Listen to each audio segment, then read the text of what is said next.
நித்திய பிதாவே ஓசன்னா, நிரந்தரமானவரே ஓசன்னா, நித்திய வாசியே ஓசன்னா, நியாயாதிபதியே ஓசன்னா. ஹல்லேலூயா. ஆர்ப்பரித்தார்கள். நம்ம கொஞ்சம் கையை தட்டி கர்த்தரை பாடலாமா? அவர் சந்தோஷப்படுவார் அல்லவா? கரங்களை தட்டி நீங்கள் என்னோடு கூட பாட போகிறீர்கள். நித்திய பிதாவே ஓசன்னா, நிரந்தரமானவரே ஓசன்னா, நித்திய வாசியே ஓசன்னா, நியாயாதிபதியே ஓசன்னா, நித்தமும் காப்பவரே ஓசன்னா, நினைவாயிருப்பவரே, நித்திய மகிழ்ச்சியே ஓசன்னா, நிறைவை தருபவரே ஓசன்னா, ஓசன்னா, ஓசன்னா, ஓசன்னா, ஓசன்னா, ஓசன்னா, ஓசன்னா, ஓசன்னா, ஓசன்னா, நீதி செய்பவரே ஓசன்னா, நீங்காத துணையே ஓசன்னா, நீதியின் ராஜாவே ஓசன்னா, நீதிபரர் இயேசுவே ஓசன்னா, நீரூற்றை திறப்பவரே ஓசன்னா, நீண்ட ஆயுள் உள்ளவரே ஓசன்னா, நெருக்கத்தில் அடைக்கலமே ஓசன்னா, நேர்த்தியாய் செய்பவரே ஓசன்னா, ஓசன்னா, ஓசன்னா, ஓசன்னா, ஓசன்னா. சொல்லுங்கள்.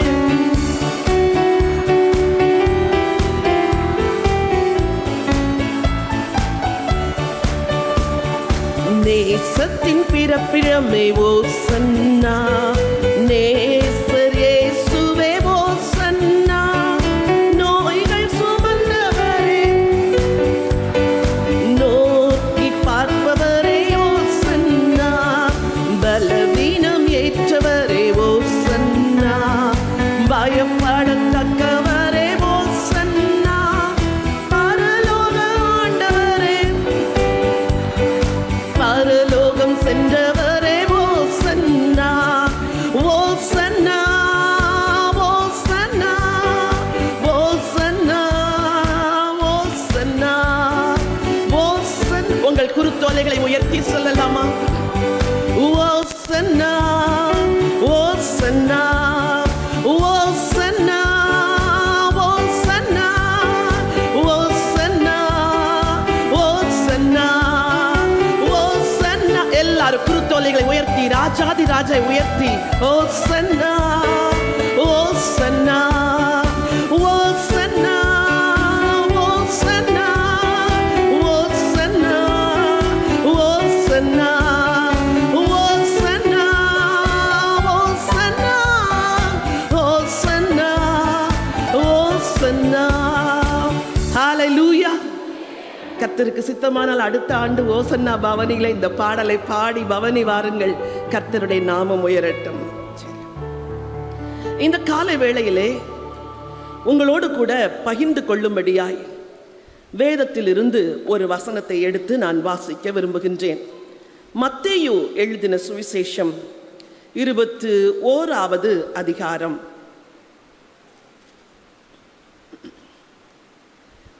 9வது வசனம். முன் நடப்பாரும் பின் நடப்பாருமாகிய திரளான ஜனங்கள் தாவீதின் குமாரனுக்கு ஓசன்னா, கர்த்தரின் நாமத்தினாலே வருகிறவர் ஸ்தோத்திரிக்கப்பட்டவர், உன்னதத்திலே ஓசன்னா என்று சொல்லி ஆர்ப்பரித்தார்கள். நாம் இன்றைக்கு காலையிலே வாசித்த வேத பகுதியிலே ஆண்டவர் இயேசு எருசலேமுக்கு பவனியாய் வந்த அந்த நிகழ்வை நாம் வாசித்தோம். முழு உலகத்திலும் உள்ள கர்த்தருடைய பிள்ளைகள் இந்த நாளை ஒரு சந்தோஷத்தின் நாளாய், ஒரு மனமகிழ்ச்சி நாளாய் கொண்டாடுகிறார்கள். காரணம் என்ன? ஆண்டவராகிய தேவன் தன்னுடைய ஒரே பேரான குமாரனை இந்த பூமிக்கு அனுப்பினார். அவரை இரட்சகராக அனுப்பினார், அவரை ராஜாவாக அனுப்பினார். அவர் இப்படி பவனியாக வருவார் என்பதை தீர்க்கதரிசியாகிய சகரியா தன்னுடைய புத்தகத்திலே எழுதியிருக்கிறார். சகரியாவின் புத்தகம் 9ஆம் அதிகாரம் 9வது வசனத்திலே நாம் இந்த காரியத்தை வாசிக்கின்றோம். சகரியா 9:9. சீயோன் குமாரத்தியே மிகவும் களிகூறு, எருசலேம் குமாரத்தியே கெம்பீரி, இதோ உன் ராஜா உன்னிடத்தில் வருகிறார், அவர் நீதி உள்ளவரும் ரட்சிக்கிறவரும் தாழ்மை உள்ளவரும் கழுதையின் மேலும் கழுதை குட்டியாகிய மரியின் மேலும் ஏறி வருகிறவராய் இருக்கிறார் என்று தீர்க்கராகிய சகரியா எழுதி வைத்தார். அவர் சொன்ன வார்த்தையில் ஒரு வார்த்தை, உன் ராஜா உன்னிடத்தில் வருகிறார். ஹல்லேலூயா. எருசலேம் குமாரத்தி இந்த மேசியாவை, இந்த ராஜாவை வர வேண்டும் என்று பல ஆண்டுகளாக எதிர்பார்த்திருந்தாள். ஆனால் இந்த ராஜா அவர்கள் எதிர்பார்த்த விதத்திலே வரவில்லை. அவர் தாழ்மை உள்ளவரும் சாந்தம் உள்ளவரும் கழுதையின் மேலும் கழுதை குட்டியாகிய மரியின் மேலும் ஏறி வருகிறவராய் இருந்தார். ஆகவே இவரை ராஜா என்று எருசலேம் நகரத்தாரால் ஏற்றுக்கொள்ள முடியவில்லை. இந்த வேத வசனம் சொல்லுகிறது, தாவீதின் குமாரனுக்கு ஹோசன்னா என்று பாடினார்கள். இந்த குருத்தோலைகளை ஏந்தி கொண்டு பாடினார்களே, இந்த குருத்தோலை எதற்கு அடையாளமா இருக்கிறது? It denotes goodness and victory. அதாவது நமக்கு ஒரு ராஜா வருகிறார், அந்த ராஜா நன்மையையும் வெற்றியையும் நமக்கு தருவார் என்று மக்கள் அந்த குருத்தோலையை அசைத்து அவர்கள் வாழ்த்தினார்களாம். ஒரு ராஜாவின் கடமை என்னவென்றால், ஒன்று அந்த ராஜா தேவனை தேட வேண்டும். எந்த ராஜா? இஸ்ரவேலில் தேவன் நியமித்த ராஜா. இரண்டாவது, அந்த ராஜா ஜனங்களை தேவனுக்கு நேராக நடத்த வேண்டும். மூன்றாவது, அந்த ராஜா தன் ஜனங்களை காப்பாற்ற வேண்டும். நான்காவது, அந்த ராஜா தன் ஜனங்களுக்கு நீதி செய்ய வேண்டும். இப்படிப்பட்ட ராஜாக்களின் ஆட்சி தான் நிலைத்திருந்தது. மற்ற எல்லா இஸ்ரவேலின் ராஜாக்களும் இதை செய்யாதபடினால் அவர்கள் ஆட்சி நிலைக்கவில்லை. அவர்கள் அநியாயம் செய்து அநீதி செய்து ஜனங்களை தவறான மார்க்கத்தில் நடத்தினபடினால் சிறைப்பட்டு போனார்கள். 400 வருஷம் ஒரு இருண்ட காலமா இருந்தது. இப்பொழுது மக்கள் ஒரு ராஜாவை தேடுகிறார்கள். அவர்களை ஆளுகை செய்தவர்கள் எல்லாம் கொடியவர்கள். ஏரோது, பிலாத்து, இவர்கள் எல்லாம் ஜனங்களுக்கு நன்மை செய்யவில்லை. ஆகவே மேசியாவாகிய ஒரு ராஜா வருவார் என்று எதிர்பார்த்தார்களே, அந்த ராஜா வந்தபடியினால் ஒரு கூட்டத்தார் அவரை ராஜா என்று அடையாளம் கண்டு ஓசன்னா ஓசன்னா என்று வாழ்த்தினார்களாம். சரி, இதை குறிக்கும்படி முன்னடையாளமாக தாவீதின் குமாரனாகிய சாலமோன் ராஜாவான நிகழ்வை வேதம் பதிவிட்டிருக்கிறது. என்னோடு கூட 1 ராஜாக்களின் புத்தகத்திற்கு உங்கள் வேதத்தை திருப்பிக் கொள்ளுங்கள். 1 ராஜாக்களின் புத்தகம் 1ஆம் அதிகாரம். எப்படி தாவீதின் குமாரனாகிய இயேசு ராஜாவாக பவனி வந்தாரோ, அதே போல தாவீதின் குமாரனாகிய சாலமோன் முன்னடையாளமாக எப்படி பவனி வந்தார் என்று 1 ராஜாக்களின் புத்தகத்திலே நாம் வாசிக்கின்றோம். வாசிக்கலாம். 1 ராஜாக்கள் 1ஆம் அதிகாரம் 20வது வசனம். ராஜாவாகிய என் ஆண்டவனே, ராஜாவாகிய என் ஆண்டவனுக்கு பிறகு அவருடைய சிங்காசனத்தின் மேல் வீற்றிருப்பவன் இன்னான் என்று தங்களுக்கு அறிவிக்க வேண்டும் என்று இஸ்ரவேலர் அனைவரின் கண்களும் உம்மை நோக்கி கொண்டிருக்கிறது. இஸ்ரவேல் ஜனங்கள் தாவீதின் முகத்தை நோக்கினார்களாம். ஏன்? தாவீதின் அந்திய காலம், மரிக்கப் போகிறார்.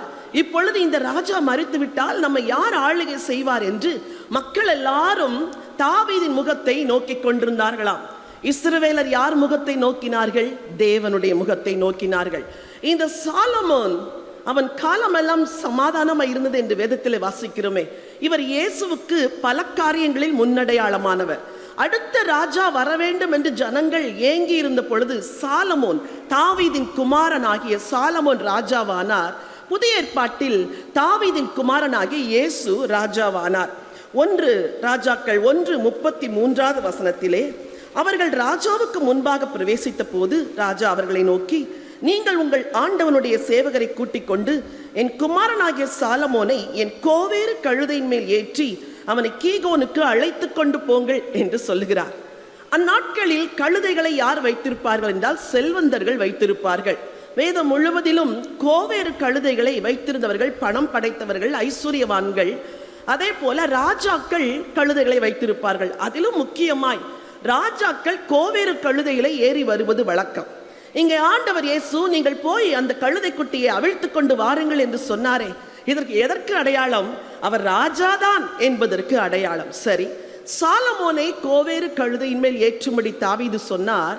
பிதாவாகிய தேவன் முன்னறிவித்தபடியே ஆண்டவர் இயேசுவும் கோவேறு கழுதையின் மேல் ஏறி சென்றார், மரிக்குட்டியின் மேல் ஏறி சென்றார் என்று வாசிக்கிறோம்.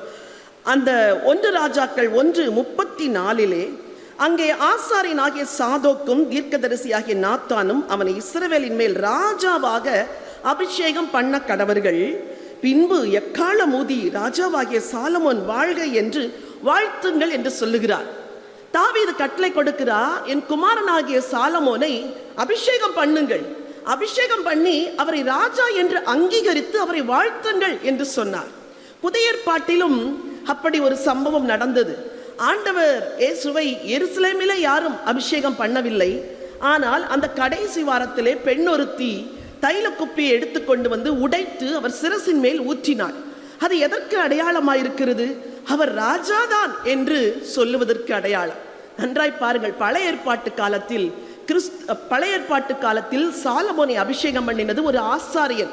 புதிய ஏற்பாட்டு காலத்தில் ராஜாவாகிய இயேசுவை அபிஷேகம் பண்ணினது ஒரு பெண். ஹல்லேலூயா! ஸ்திரீகளே, நீங்கள் எவ்வளவு பாக்கியவதிகள் தெரியுமா? ஆண்டவர் உங்களை அதிகமாய் நேசிக்கிறார். உங்கள் வாழ்விலே பெரிய காரியங்களை செய்ய விரும்புகிறார். நீங்கள் மாத்திரம் ஒரு படி ஆண்டவருக்கு முன் வந்தீர்கள் என்றால் கர்த்தர் உங்களை கொண்டு செய்கிற காரியம் அளவில்லாத காரியமாயிருக்கும். நான் ரட்சிக்கப்பட்ட பொழுது எனக்கு வேதம் தெரியாது, ஜெபிக்க தெரியாது, ஜெபமாலை மாத்திரமே சொல்ல தெரியும். ஆனால் எனக்கு ஜெபிக்க ஒரு சிலர் கற்றுக் கொடுத்தார்கள், எப்படி ஜெபிக்க வேண்டும் என்று. ஜெபிக்க பழகினேன்.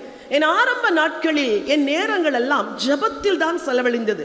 முக்கியமா இங்கு அமர்ந்திருக்கிற என் அன்பான வாலிப பெண் பிள்ளைகளே, வாலிப ஆண் பிள்ளைகளே, உங்களை நான் சொல்லுகிறேன், இள வயதில் இயேசுவோடு நீ நேரத்தை ஜெபத்தில் செலவழிப்பாய் என்றால் முதிர் வயதில் இயேசு உன்னை எடுத்து பயன்படுத்துவதற்கு அளவே கிடையாது. உன்னை உயர்த்துகிற எல்லைக்கு அளவே கிடையாது. Please to not waste your time. உங்க நேரங்களை தேவையற்ற காரியங்களை நீங்கள் செலவழிக்காதபடி இயேசுவோடு கூட இயேசுவுக்காய் நீங்கள் செலவழித்தால் அது ஆசீர்வாதமாக இருக்கும். ஒன்றுமே தெரியாத என்னை இயேசு அழைத்து இன்றைக்கு அவருடைய ஜீவ வார்த்தைகளை பிரசங்கிக்கும்படி வைத்திருக்கிறார் என்றால் இது அவருடைய சுத்த கிருபை. ஹல்லேலூயா! மருத்துவத்தை படித்தேன். நோயாளிகளை பார்க்கத்தான் தெரியும், மருந்துகளை கொடுத்துத்தான் நோயாளிகளை சுகமாக்க தெரியும். ஆனால் இன்றைக்கு ஜீவனுள்ள தேவனுடைய வார்த்தைகளை சொல்லி ஜனங்களுக்காய், நோயாளிகளுக்காய், பிணியாளிகளுக்காய் ஜெபிக்கும் பொழுது ஆண்டவர் சுகத்தை கொடுக்கிறார். இன்றைக்கு உங்கள் எல்லாரையும் நான் உற்சாகப்படுத்தும்படி சொல்லுகிறேன். அன்றைக்கு ஒரு ஆசாரியன் செய்ய வேண்டிய வேலையை ஒரு பெண்ணொருத்தி செய்வாள் என்றால் இந்த நாட்களில் ஆண்டவர் உங்களை கொண்டும் பெரிய காரியங்களை செய்ய முடியும். ஹல்லேலூயா! சரி, என் குமாரனை அபிஷேகம் பண்ணுங்கள் என்று சொன்னார். புதிய ஏற்பாட்டிலும் குமாரனை அபிஷேகம் பண்ணினார்கள். அவரை வாழ்க என்று வாழ்த்துங்கள் என்று சொன்னார். மக்கள் எல்லாரும் என்ன சொன்னார்கள்? தாவீதின் குமாரனுக்கு ஓசன்னா என்று வாழ்த்தினார்கள். எல்லாரும் அதட்டினார்கள். நீங்கள் ஏன் இப்படி சொல்லுகிறீர்கள்? பிள்ளைகள் பாலகருடைய வாயினால் துதி உண்டாக பண்ணுவேன் என்று சொன்ன வார்த்தை நிறைவேறும்படி இயேசு ராஜாவை ஜனங்கள் எல்லாரும் வாழ்த்தினார்கள். சாலமோனை நகர்வலம் கொண்டு வரும்படி தாவீது சொன்னார். 1ஆம் அதிகாரம் 35ஆம் வசனத்தில் அவனை நகர்வலம் கொண்டு வாருங்கள் என்று சொன்னார். புதிய ஏற்பாட்டில் ஆண்டவர் இயேசு எருசலேமிலே பவனியாய் வந்தார். இன்னைக்கு நம்மளெல்லாம் நகர்வலம் வரக்கூடாது எல்லாம் ஆணை இடுகிறார்கள். ஆனாலும் ஆண்டவரை உயர்த்த நீங்கள் எல்லாம் தைரியமாய் வீதி வீதியாய் போறது எவ்வளவு பெரிய காரியம் இல்லையா? ஹல்லேலூயா! அன்றைக்கு நகர்வலம் வாருங்கள் என்று தாவீது சொன்னார். புதிய ஏற்பாட்டில் ஆண்டவர் இயேசு நகர்வலம் வந்தார், எருசலேமில் பவனியாய் வந்தார். 1 ராஜாக்கள் 1ஆம் அதிகாரம் 41 இந்த சாலமோனுக்கு விரோதமான எதிரிகள் இது என்ன சத்தம், ஆர்ப்பரிக்கிற சத்தம் என்று விசாரித்தார்கள். அவர்களுக்கு சொல்லப்பட்ட வார்த்தை என்ன தெரியுமா? தாவீதின் குமாரனாகிய சாலமோனை ராஜா அபிஷேகம் பண்ணி நகர்வலம் வரும்படி சொல்லுகிறார், மக்கள் எல்லாம் ஆர்ப்பரிக்கிறார்கள், அதுதான் இந்த சத்தம் என்று சொன்னார்கள். புதிய ஏற்பாட்டில் பரிசேயரும் சதுசேயரும் வேத பாரகரும் ஜனங்கள் எல்லாம் இப்படி ஆர்ப்பரிக்கிறார்களே, இது என்ன சத்தம் என்று கேட்ட பொழுது அவர்களுக்கு சொல்லப்பட்ட பதில் என்ன தெரியுமா? இவர் நாசரேத்தில் ஊரில் வந்த தீர்க்கதரிசி, இவர் தாவீதின் குமாரன் என்று அவர்களுக்கு பதில் சொல்லப்பட்டது. என் அன்புக்குரியவர்களே, உலக பிரகாரமாய் சாலமோன் ராஜாவாக அபிஷேகம் பண்ணப்பட்டார். இங்கு உன்னதமான தேவனுடைய குமாரனாகிய இயேசு ராஜாவாய் அபிஷேகம் பண்ணப்பட்டார். ஆனால் இந்த சாலமோனுக்கும் தாவீதுக்கும் உள்ள ஒரு பெரிய வித்தியாசம் என்ன தெரியுமா? 1 ராஜாக்கள் 1ஆம் அதிகாரம் 40வது வசனத்திலே, பிற்பாடு ஜனங்கள் எல்லாரும் அவன் பிறகாலே போனார்கள். ஜனங்கள் நாகசுரங்களை ஊதி பூமி அவர்கள் சத்தத்துக்கு அதிரத்தக்கதாக மகா பூரிப்பாய் சந்தோஷித்தார்கள். பின்னாக வாசித்துக் கொண்டே வருவீர்கள் என்றால் சாலமோனை சிங்காசனத்தின் மேல் அமர வைத்தார்களாம். 46 அல்லாமலும் சாலமோன் ராஜாங்கத்துக்குரிய சிங்காசனத்தின் மேல் வீற்றிருந்தார் என்று வாசிக்கின்றோம். ராஜாவாய் அபிஷேகம் பண்ணினார்கள், ஆர்ப்பரித்தார்கள், கோவேர் கழுதையின் மேல் ஏற்றினார்கள், நகர்வலம் வந்தார்கள், இவர்தான் ராஜா என்று ஆர்ப்பரித்தார்கள். கொண்டு வந்து கடைசியில் சிங்காசனத்தில் உட்கார வைத்தார்கள். ஆனால் இந்த ஆண்டவர் இயேசுவையும் ராஜா என்று சொன்னார்கள், ஆர்ப்பரித்தார்கள், மகிமைப்படுத்தினார்கள், நகர்வலம் வந்தார்கள். ஆனால் கடைசியாக ஒன்றே ஒன்று அவருக்கு செய்யப்படவில்லை. அது என்ன தெரியுமா? அவரை ஒருவரும் சிங்காசனத்தில் ஏற்றவில்லை. அவர் ராஜாதான், ஆனால் ஒருவரும் அவரை சிங்காசனத்தில் ஏற்றவில்லை. எருசலேமுக்குள் பவனியாய் வந்தார், அவ்வளவுதான். எப்படி இவரை ராஜாவாய் ஏற்றுக்கொள்ள முடியும்? சரி, நகர்வலம் வந்த பிறகு அவர் என்ன செய்தார் என்று வேதத்திலே நாம் வாசிக்கிறோம். மத்தேயு எழுதின சுவிசேஷம் 21ஆம் அதிகாரம் 17வது வசனம். அவர்களை விட்டு நகரத்திலிருந்து புறப்பட்டு பெத்தானியாவுக்கு போய் அங்கே ராத்தங்கினார் என்று வாசிக்கிறோம். இந்த வார்த்தை என்னை மிகவும் தொட்டது. அவர் எருசலேமிலே அரண்மனையில் போய் அமர வேண்டியவர் எங்கே போய் ராத்தங்கினாராம்? பெத்தானியாவில் போய் அங்கே ராத்தங்கினார். பெத்தானியாவில் இயேசு செல்லும் பொழுது வழக்கமாய் மார்த்தாள் மரியாளின் வீட்டிலே போய் அவர் தங்குவது வழக்கம். இந்த கடைசி நாட்களில் 2 இரவுகள் அவருடைய வீட்டில் தங்கியிருந்ததாக சொல்லப்படுகிறது. சிலர் 3 இரவுகள் என்று சொல்லுகிறார்கள். தன்னை நேசிக்கிற, தன்னை வரவேற்ற, தன்னை ராஜா என்று அங்கீகரித்த ஒரு வீட்டை தேடி இயேசு வந்தார். அந்த வீட்டிலே தங்கினார். பிரியமானவர்களே, இன்றைக்கு நீங்கள் அறிந்து கொள்ள வேண்டிய ஒரே ஒரு சத்தியம் என்ன தெரியுமா? இந்த ராஜாவை உயர்த்துகிறோம், இந்த ராஜாவை வாழ்த்துகின்றோம், இந்த ராஜா அபிஷேகம் பண்ணப்பட்டவர், இந்த ராஜா மேன்மையானவர். ஆனால் இந்த பூமியிலே அவருக்கு சிங்காசனம் இல்லை. அவருக்கு சிங்காசனம் எது தெரியுமா? நம்முடைய இருதயம் தான் அவருடைய சிங்காசனம். ஹல்லேலூயா. ஆண்டவர் சொன்னார், என் ராஜ்யம் இவ்வுலகத்துக்கு உரியது அல்ல.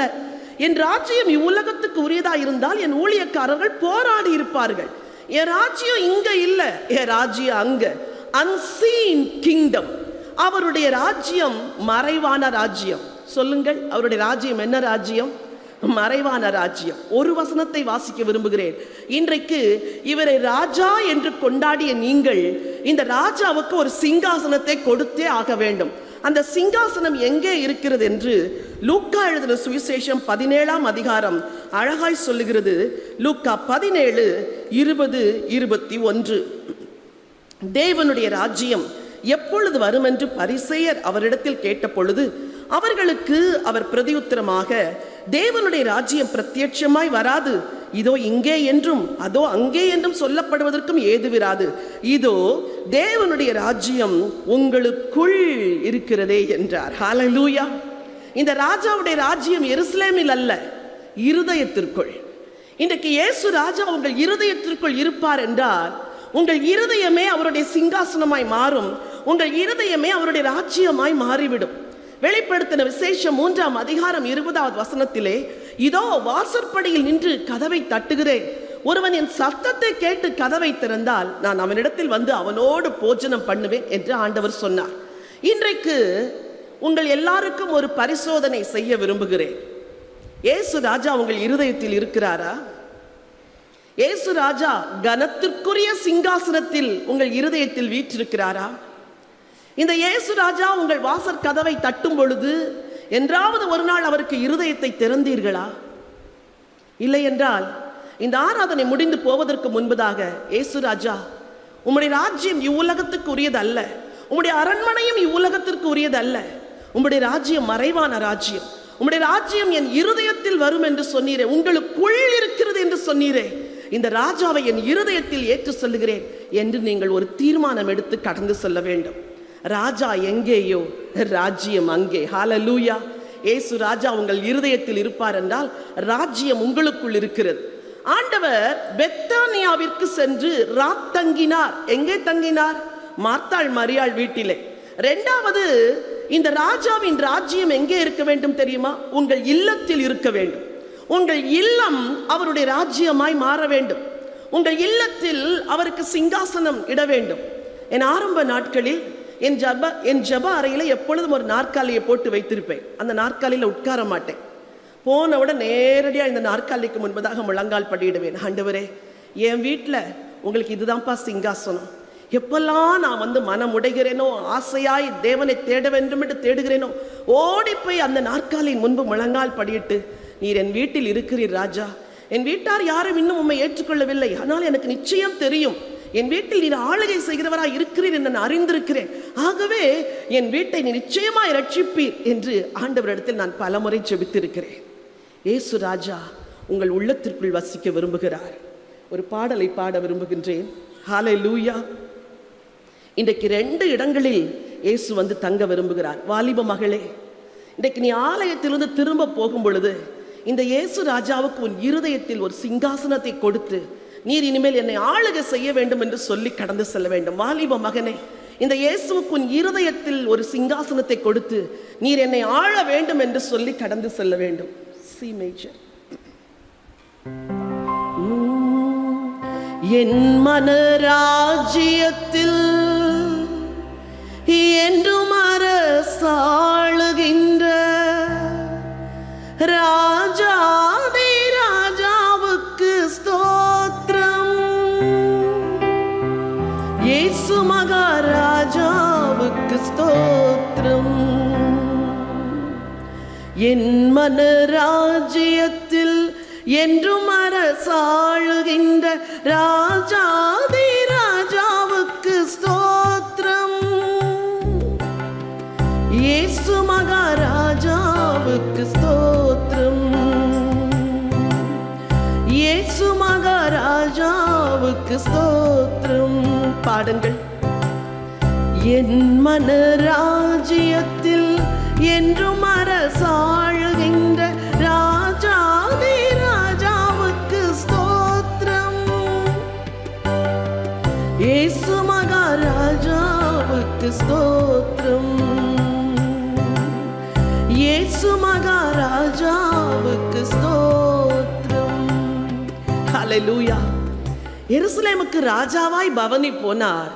ஆனால் அவருக்கு ஒரு சிங்காசனம் கொடுக்கப்படாததினாலே அவர் திரும்பி வந்தார் பெத்தானியாவிற்கு.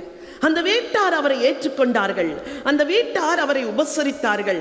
அந்த வீட்டார் அவர் மேல் அன்பு கூர்ந்தார்கள். அந்த வீட்டார் அவருடைய வார்த்தையை ஏற்றுக்கொண்டார்கள்.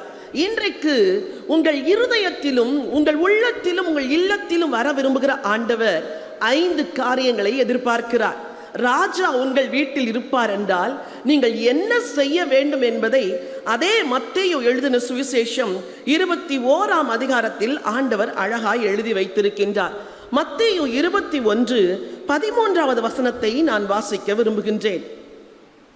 அதற்கு முந்தின வசனம். இயேசு தேவாலயத்தில் பிரவேசித்து ஆலயத்திலே விற்கிறவர்களும் கொள்ளுகிறவர்களும் ஆகிய யாவரையும் வெளியே துரத்தி காசுக்காரருடைய பலகைகளையும் புறா விற்கிறவர்களின் ஆசனங்களையும் கவிழ்த்து, என்னுடைய வீடு ஜெப வீடு எனப்படும் என்று எழுதியிருக்கிறது, நீங்களோ அதை கள்ளர் குகையாய் மாற்றினீர்கள் என்று சொன்னார். ஒரு ராஜா தேவாலயத்தை பார்க்கிறார். இந்த தேவாலயத்தில் தான் வீற்றிருக்க வேண்டியவர்.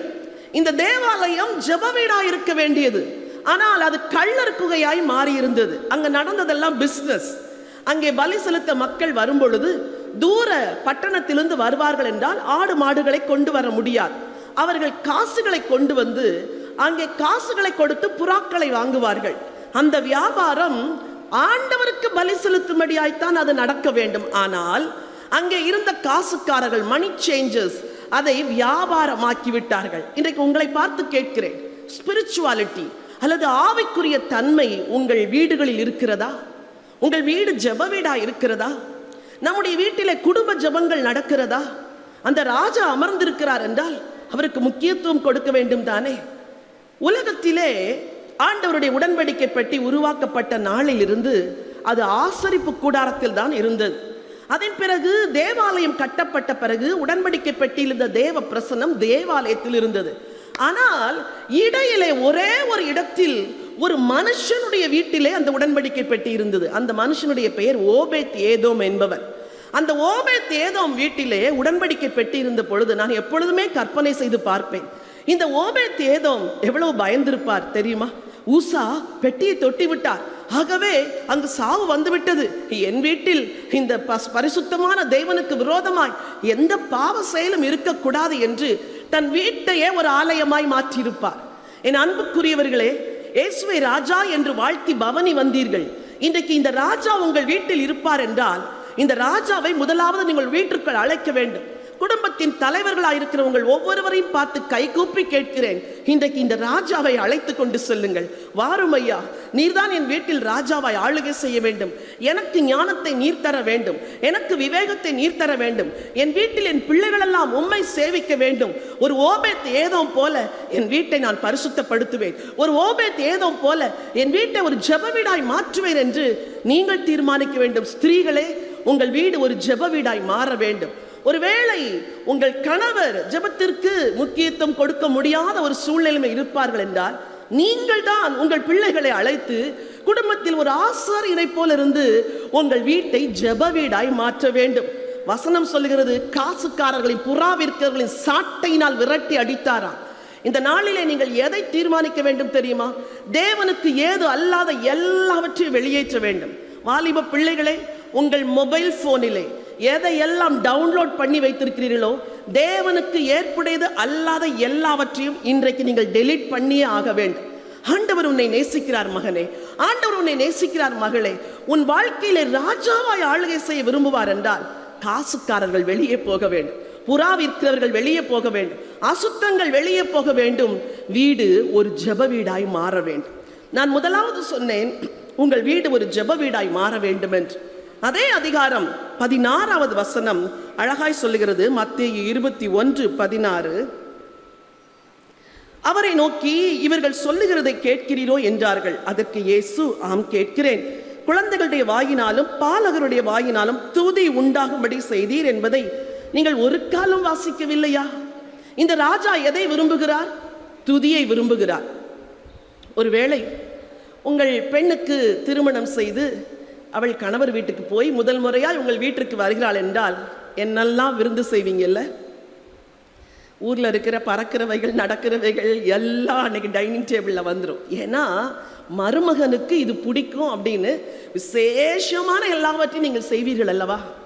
ஒரு ராஜா வீட்டில் வந்திருக்கிறாரே, அந்த ராஜாவுக்கு எது பிடிக்கும் என்று என்றாவது அறிந்து அதை அவர்களுக்கு கொடுத்தது உண்டா? இந்த ராஜா சொல்லுகிறார், பிள்ளைகள் பாலகர் துதிக்கட்டும் என்னை, அவர்கள் வாயினால் துதி உண்டாக செய்வேன் என்று தீர்க்கன் எழுதினதை ஒரு நாள் வாசிக்கவில்லையா? இன்றைக்கு உங்களை பார்த்து கேட்கிறேன், உங்கள் வீட்டில் என்ன சத்தம் தொனிக்கிறது? துதியின் சத்தமா, இல்லை உலகத்து பாடல்களின் சத்தமா, இல்லை திரைப்பட பாடல்களின் சத்தமா, நகைச்சுவை நிகழ்ச்சிகளின் சத்தமா, அல்லது வாட்ஸ்அப்பில் வருகிற தேவையற்ற சத்தங்களா? வாலிபனே, இயர்ஃபோனை போட்டுட்டு நீ எதெல்லாம் கேட்கிறேன்னு அம்மாக்கும் தெரியாது அப்பாக்கும் தெரியாது, பட் காட் நோஸ். உன் வீட்டில் உன் இருதயத்துக்குள்ள ஒலிக்கிற ஒரே ஒரு சத்தம் உன் ஆண்டவருடைய சத்தமா இருக்கட்டும். நல்ல ஆவிக்குரிய ஆங்கில பாடல்கள் எவ்வளோ இருக்கிறது, வர்ஷிப் சாங்ஸ் எவ்வளோ இருக்கிறது, நல்ல ப்ரீச்சர்ஸ் ஆங்கிலத்தில் ப்ரீச் பண்ற எவ்வளவோ நல்ல செய்திகள் எல்லாம் இருக்கிறது. நீ அதை கேட்டால் உன் ராஜா மகிழ்வார். ஆனால் அவர் விரும்பாத காரியங்களை கேட்கும் பொழுது ராஜா மகிழ மாட்டார்.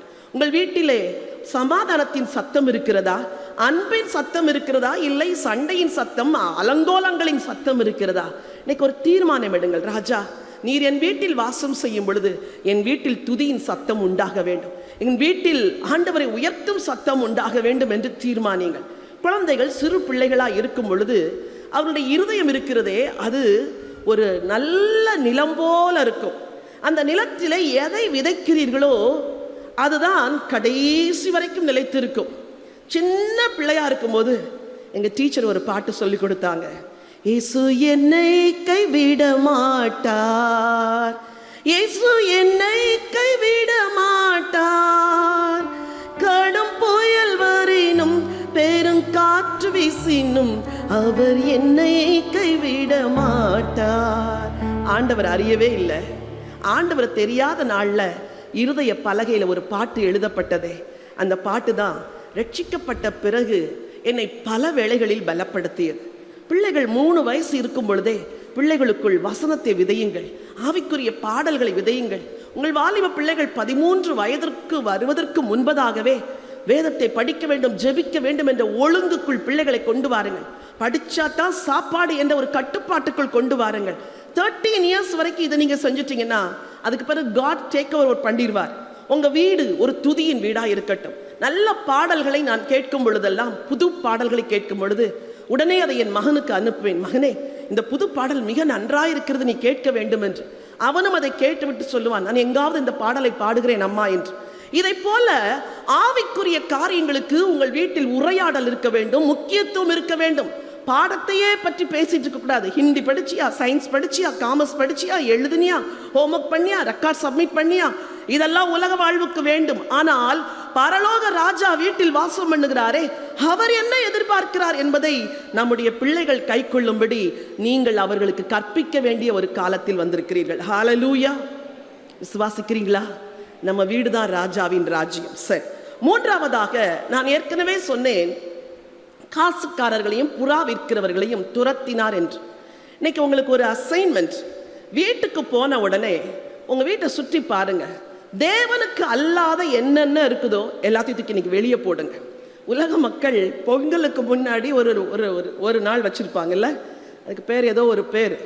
அன்னைக்கு போகி. வீட்டில் இருக்கிற எல்லா குப்பையும் போட்டு என்ன செய்யறாங்க, எரிக்கிறாங்க. நமக்கு கூட ஒரு போகி இருந்தால் நல்லா இருக்கும்.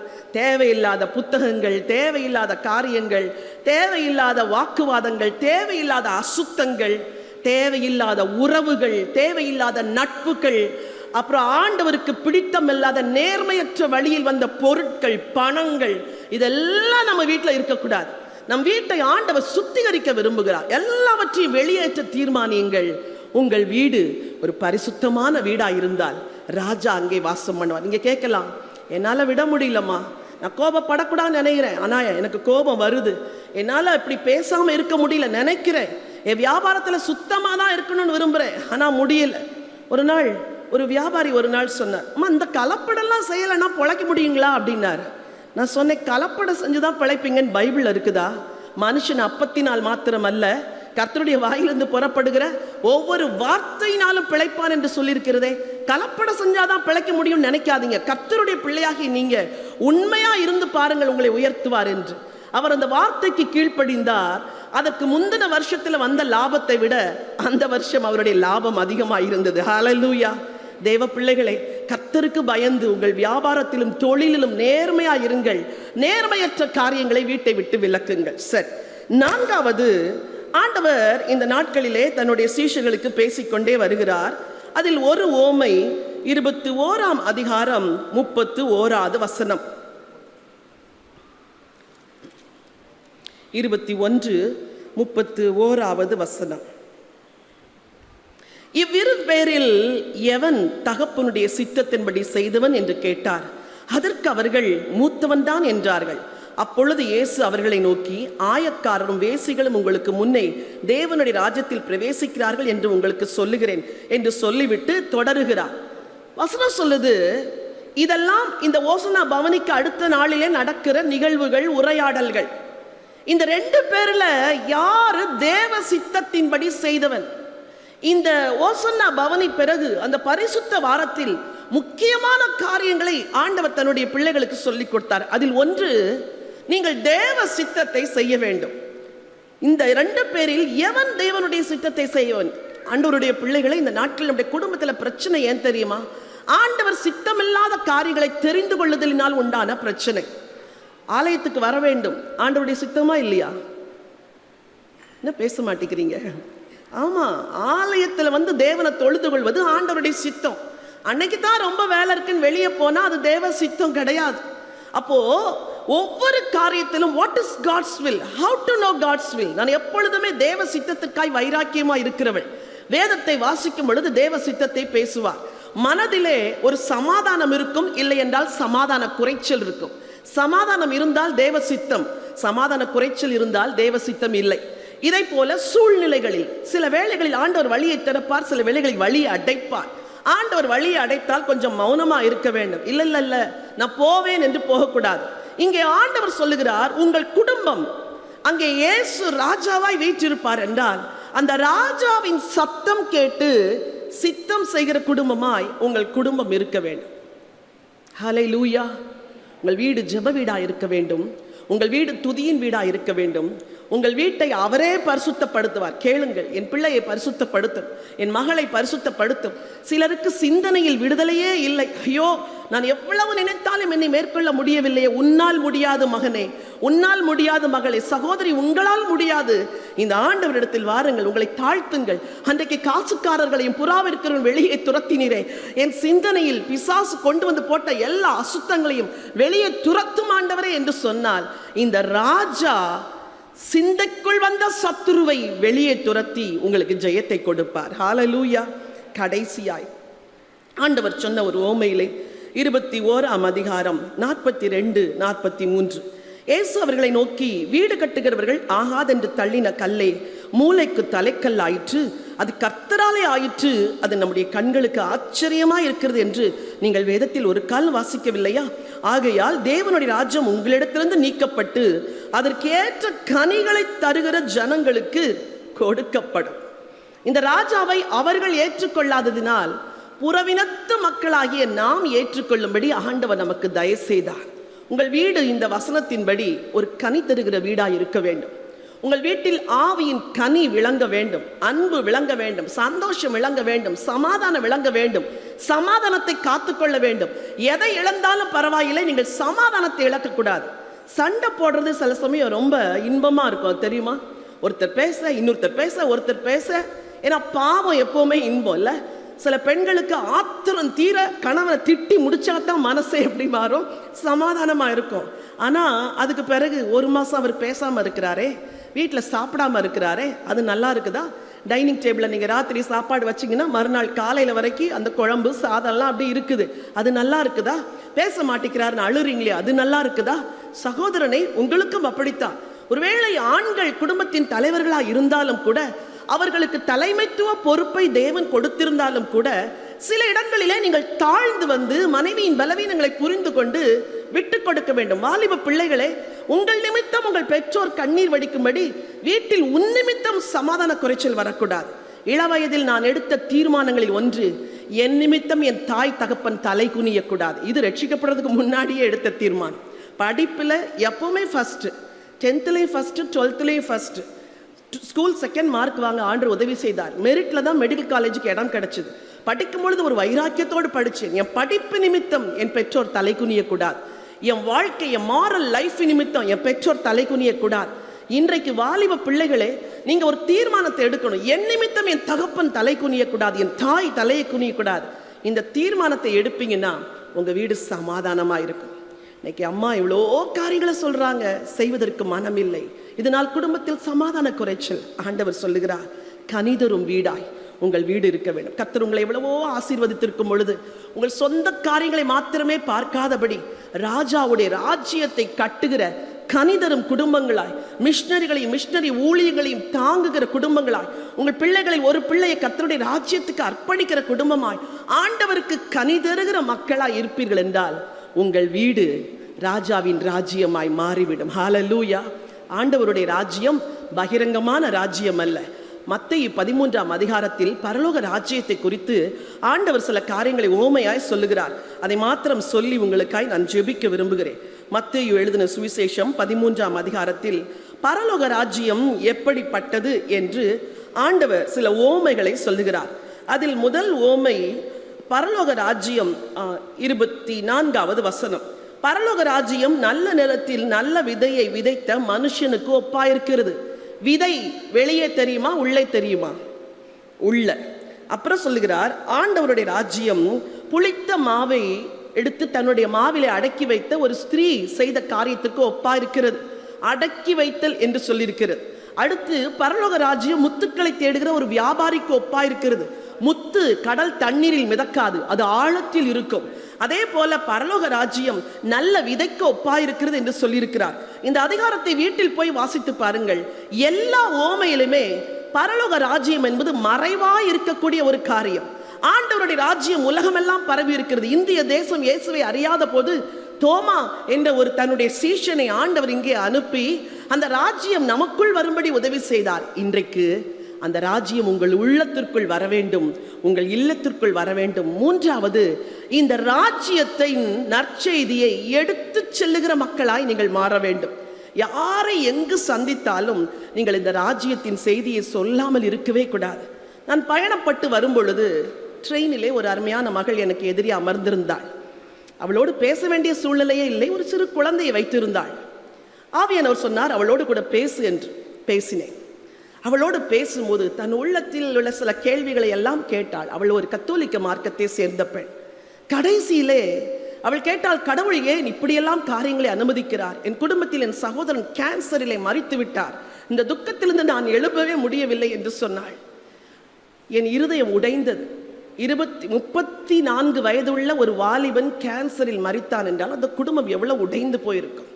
நான் அந்த பெண்ணுக்கு ஒரு அரை மணி நேரம் ஆண்டவருடைய சத்தியத்தை, சுவிசேஷத்தை சொல்லி இறுதியில் அவள் மன நிறைவோடு கூட இந்த ஆண்டவருக்காய் நான் தொடர்ந்து வாழ்வேன் என்று தன்னை அர்ப்பணித்தாள். எனக்கு ஆச்சரியமாக இருந்தது. உங்கள் வாழ்வின் ஒவ்வொரு நிகழ்வுகளிலும் யாரோ ஒருவரை ஆண்டவர் உங்களை சந்திக்கும்படி அனுப்புகிறார், இல்லை நீங்கள் யாரையோ சந்திக்கும்படி உங்களை அனுப்புகிறார். அந்த நபர்களுக்கு இந்த ராஜ்யத்தின் சுவிசேஷத்தை சொல்ல வேண்டும். இந்த ஆலயத்தை விட்டு வெளியே போய் பாருங்கள், எவ்வளவு ஜனங்கள் நம்பிக்கை இல்லாமல் இருக்கிறார்கள். நாம் ஓசன்னா என்று குருத்தோலை ஏந்தி பாடி வந்தோம். இந்த ஓசன்னாவுக்கு பாத்திரர் யார் என்று தெரியாத மக்கள் உலகத்திலே வாழுகிறார்கள். 118ஆம் சங்கீதத்திலே இந்த ஓசன்னா என்ற வார்த்தைக்கு அர்த்தத்தை நாம் அங்கே பார்க்கிறோம். அந்த வார்த்தையின் பொருளை நீங்கள் அறிந்து இன்றைக்கு இந்த ராஜாவின் ராஜ்யத்தின் சுவிசேஷத்தை நீங்கள் உலகமெல்லாம் எடுத்துச் செல்ல வேண்டும் என்று உங்களை அன்பாய் கேட்கிறேன். சங்கீதம் 118 25வது வசனம், கர்த்தாவே இரட்சியும், கர்த்தாவே காரியத்தை வாய்க்க பண்ணும், கர்த்தருடைய நாமத்தினாலே வருகிறவர் ஸ்தோத்தரிக்கப்பட்டவர், கர்த்தருடைய ஆலயத்திலிருந்து உங்களை ஆசீர்வதிக்கிறேன். என்ன ஒரு அருமையான வார்த்தை பாருங்கள். ஓசன்னா, இந்த ஒரு வசனம்தான் ஓசன்னா என்ற மூல பதத்தோடு எழுதப்பட்ட ஒரு வார்த்தை. ஓசன்னா என்றால் என்ன? கர்த்தாவே இரட்சி. இந்த உலகத்தில் உள்ள மக்கள் எல்லாம் அழுகிறார்களே, துன்பத்திலும் துயரத்திலும் கண்ணீரிலும் பாடுகளிலும் போராட்டங்களிலும். எதுக்காய் அழுகிறார்கள்? எங்களை ரட்சிப்பார் யாரும் இல்லையா? எங்களை விடுதலை செய்வார் யாரும் இல்லையா? எங்களுக்கு சமாதானம் தர எவரும் இல்லையா என்று சொல்லியிருக்கிறது திருச்சபையே. ஓசன்னா பவனியை சந்தோஷமாய் பாடி வந்தீர்கள். அழுது கொண்டிருக்கிற ஒரு கூட்டத்துக்கு இந்த ரட்சகரை எடுத்து செல்லுங்கள். உங்கள் தொழில் மூலமாய், உங்கள் வேலை ஸ்தலங்களில், உங்கள் படிப்பின் மூலமாய் வாலிப பிள்ளைகளை படித்து முடித்து நான் ஆண்டவருடைய ராஜ்யத்தின் பணியை செய்வேன் என்ற ஒரு தீர்மானத்தை எடுங்கள். இந்த ராஜா உங்கள் உள்ளங்களில் வாழட்டும். இந்த ராஜா உங்கள் இல்லங்களில் வாழட்டும். இந்த ராஜாவை இந்த உலகத்துக்கு எடுத்து செல்லுங்கள்.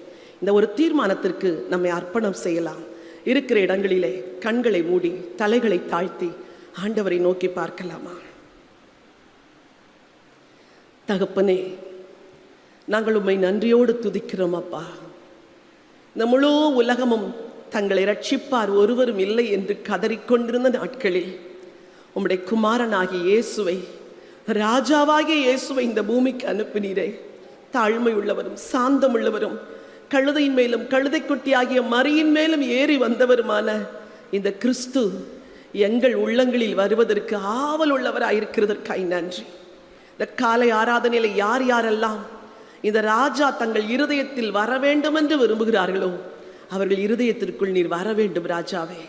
ஒருவேளை எல்லா கண்களும் மூடியிருக்கிற வேளையிலே இந்த ராஜா என் இல்லத்திற்குள் வர வேண்டும், இந்த ராஜா என் உள்ளத்திற்குள் வர வேண்டும் என்று விரும்புகிறவர்கள் உங்கள் இருதயத்தில் கைகளை வைத்துக் கொள்ளுங்கள். அன்றைக்கு சகேயு சொன்னார், நீர் என் வீட்டிற்கு, சகைவினிடத்தில் ஆண்டவர் சொன்னார், நான் உன் வீட்டிற்கு வர வேண்டும் என்று. அந்த வீட்டுக்கு ரட்சிப்பு வந்ததே. இன்றைக்கு நம்முடைய வீடு ஆண்டவருடைய ராஜ்யம், ராஜாங்கம் ஆளுகை செய்கிற வீடாக இருக்க வேண்டுமே. வாயத்திறந்து சொல்லுங்க, ராஜா என் உள்ளத்திற்குள் வாரும், ராஜா என் இல்லத்திற்குள் வாரும். எங்கள் குடும்பத்தை ஆளுகை செய்யும், எங்கள் பிள்ளைகளை ஆளுகை செய்யும், எங்கள் தொழிலை, எங்கள் வேலையை, எங்கள் வாழ்க்கை முழுவதையும் ஆளுகை செய்யும். நீங்கள் இந்த ராஜாவை இருதயத்தில் ஏற்றுக்கொள்ளும் பொழுது உடன்படிக்கை பெட்டி இருந்த ஓபேத் ஏதோமின் வீடு உடன்படிக்கை பெட்டி இருந்த நாளெல்லாம் ஆசீர்வாதமாய் இருந்தது போல உங்கள் வீடு ஆசீர்வாதமாய் மாறும். தரித்திரங்கள் மாறுவதாக, இந்த ராஜா வந்தால் குடும்பத்தில் நீதி வருமே, இந்த நீதி வரட்டும் ஆண்டவரே. ஐஸ்வர்யங்கள் வரட்டும் ஆண்டவரே, ஆசீர்வாதம் வரட்டும் ஆண்டவரே, சமாதானம் வரட்டும் ஆண்டவரே, சந்தோஷம் வரட்டும். நீர் சமாதானத்தின் ராஜா, நீர் பரிசுத்தம் உள்ள ராஜா. உம்முடைய ஜனத்தை பரிசுத்தப்படுத்துவீராக. இவர்கள் வீடு ஒரு ஜெப வீடாய் மாறட்டும், ஒரு துதியின் வீடாய் மாறட்டும், ஒரு பரிசுத்த கூடாரமாய் மாறட்டும் ஆண்டவரே. இன்றைக்கு அந்த மாற்றங்களை செய்யுங்க. கனிதரும் குடும்பங்களாய் இவர்களை மாற்ற வேண்டும் என்று சொல்லி உம்முடைய அடியால் நான் ஜெபம் பண்ணுகிறேன். திருச்சபை மக்கள் எல்லாரும் மேலும் உடைய ஆசீர்வாதத்தை வர்ஷிக்க பண்ணுவீராக. ஒவ்வொரு கணவன், ஒவ்வொரு மனைவி, ஒவ்வொரு மகன், ஒவ்வொரு மகள், சிறு குழந்தைகள், கர்ப்பத்தில் இருக்கிற குழந்தைகள் கூட ஆசீர்வதிக்கப்படட்டும். உன் ராஜா உன்னிடத்தில் வருகிறார் என்று சொன்னது போல எங்களை தேடி வந்த ராஜாவே உமக்கு நன்றி. உம்மை மனதார ஏற்று மனதார சேவிக்க நாங்கள் எங்களை அர்ப்பணம் செய்கிறோம். இந்த நற்செய்தியை உலகமெல்லாம் எடுத்து செல்லுவோம் என்று வாக்கு கொடுக்கிறோம் ஆண்டவரே. ஜனங்கள் அறியட்டும், ஜனங்கள் ரட்சிக்கப்படட்டும். திருச்சபையை ஆசீர்வதி, மாயர் குடும்பங்கள் எல்லாம் ஆசீர்வதிங்கப்பா. மீட்பர் இயேசுவின் நாமத்தில் பிதாவே.